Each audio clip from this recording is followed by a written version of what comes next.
Hey, it's me, Nalthazar, and welcome to another Magic the Gathering Puzzle Quest video. Today's video is going to just be my first thoughts and observations about Zendikar Rising now that patch 4.5 is here. So let's get started.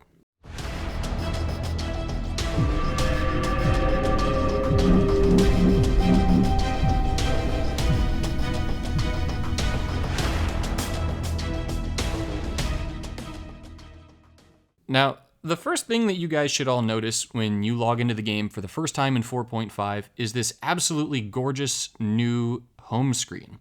Octagon, this one goes out to you if you're watching this. This looks amazing. I love what you guys have done here.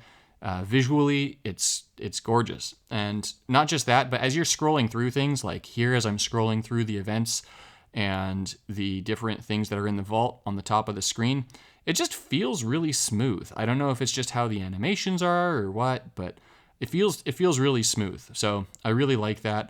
I like how everything is set up visually. I think it looks really nice.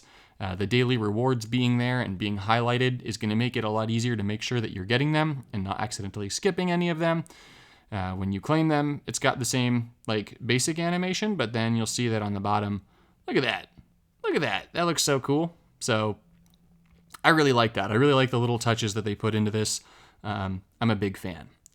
In terms of the set itself, so the very first look at the odds on getting cards from the packs, they look pretty good. They look pretty normal. So 30% for a rare for a mythic from a premium pack, just under 2% for a masterpiece, and about 75% for a rare.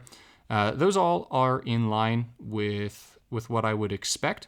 And then as for the premium pack, the elite pack, this is kind of a big deal because 4 of my 5 biggest chase cards are in this premium pack from the masterpiece rarity. So Rexiel is in this pack, Thada is in this pack, Stoneforge is in this pack, and Rampaging Baloths are in this pack. So these are the 4 that I think are actually the most powerful masterpieces in the set. And having all of them in the same elite pack just definitely makes this the elite pack to chase, in my opinion, for the Zendikar Rising set, unless we see, that some of the mythics or whatnot are going to stand out even more. As for mythics, it has the Shatterskull Smashing, which is one of my top chase cards personally. The way that landforming works is absolutely amazing. I'm going to get into that in just a quick second. But Shatterskull Smashing is in this pack. Skyclave Relic is in this pack. Ancient Green Warden is in this pack. Draina is in this pack. So there's just a lot of really good stuff in this very first elite pack. If you're wondering if this is a good pack to spend your mana jewels on, it absolutely is. Now, as for the next observation of mine is actually with the Zendikar Rising set itself. So this whole thing here, not seeing Zendikar Rising at least just like right now, it's kind of like, all right. But yeah, as for the next thing that I noticed is that the exclusives in this set are really good. Like there's a lot of really good exclusives in this set. So I'm ignoring the full art cards. You'll see that, for example, Phylath is here twice, but the second one is listed as an exclusive. So I'm not going on that, but cards like Enigma Thief, which is definitely one of my chase cards, Gigantiform, which is one of the biggest chase cards in the set for me, is an exclusive. That's not to say that it's unexpected, because it definitely wasn't in the primary Zendikar Rising set in paper. But Grappling Hook is here. As we go through, Goldraw's Spectre is here. Let's see. The Mammoth is not. There's just, Anawan is here. And while that wasn't in my chase video, the more that I look at it, the more it looks like a really good card. Rite of Replication looks pretty cool. There's probably going to be some pretty nifty things that you can do with it. Desecrated Earth and Conqueror's Pledge are both here. These are both pretty high up on my list. They're both very powerful looking cards. All of this land cycle that converts 3 gems, those are all exclusives. So Emeria, Valakut, at Crypt of Agadeem, all of that kind of stuff, those are all exclusives. Mold Shambler is an exclusive, which is in the Moldiah bundle that's currently in the vault. And the Man Lands are also exclusive. So the Celestial Colonnade crew, along with things like Creeping Tar Pit and those things. So there's a heck of a lot of exclusives that are really good.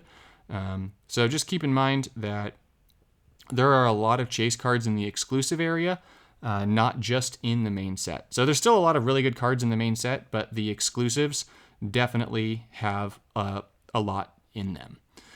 Now, the next thing that I noticed is just how awesome landforming is. So I want to quickly go ahead and point out how cool this new mechanic is. So starting at the common range, Marcella said in the forums that landforming was going to be a little bit different based on the rarity. And so at the common rarity, it's going to make it so that you get a token that converts 2 gems to the card's colors, and then it destroys itself. So that's not super great at the common range, but it's still not bad, you know? It's at the uncommon range where it winds up getting really good. So in the uncommon range, it's going to convert 2 gems to your color, or to your color being the color of the card, right? At rare, it's going to go ahead and convert 3 gems. And then at mythic, it's going to go ahead and convert 3 gems, and it's also going to increase your mana bonus by 1 of that card's colors. Now, it's only going to be during your turn, so at the beginning of your turn that you get that, but that's still a huge boost. We're going to get such high mana bonuses off of cards like these, and then just with all of the gem conversion that we get from all of these, it seems pretty doggone sweet. I've got to admit, it looks really, really good. I can't wait to play with it. So you'll see that I haven't actually opened any of the set yet, right? So my Zendikar Rising, I've only done the training grounds, right? Yep. So the story thing, right? That's the only thing that I've done. And then that's actually my last observation, is that the story mode mission things, or whatever they are to train you in the set, that first one that you play is just absolutely savage. I don't know if any of you guys have tried doing the training yet for Zendikar Rising, but this first one over here with against Nissa is just savage, because your critter is going to have Berserker, and it just keeps ramming itself into Nissa's creatures and dying. So it took me a little while to beat that one. Not like repeated attempts, but just that match took a lot longer than I thought it would. But all in all, I absolutely love what they've done with the user interface here. It looks gorgeous. Pack opening looks amazing. I don't know if it's just because my visual settings got changed, but the way that it looks when you open a pack is just absolutely gorgeous. Here, I'll just open one of these because whatever, right? So you can see like the cards, when they enter the screen, you see that little flash that it did there? Not like the shake, but like when the red card appeared, it sort of did a little flash. So here, we can just open one of these. Why not, right? So when all the cards appear right here, right, with that little flash. So I don't know if that's brand new for just me, or if that's brand new for everyone, but I definitely love the way that looks. I feel like just in general, the visuals look a lot nicer. So that is all very exciting to me. So I hope that you guys all have really good luck with your pack opening for Zendikar Rising. I'm about to go ahead and start cracking mine, so keep an eye out for that video too. Thank you guys so much as always for watching, and I'll see you in the next one.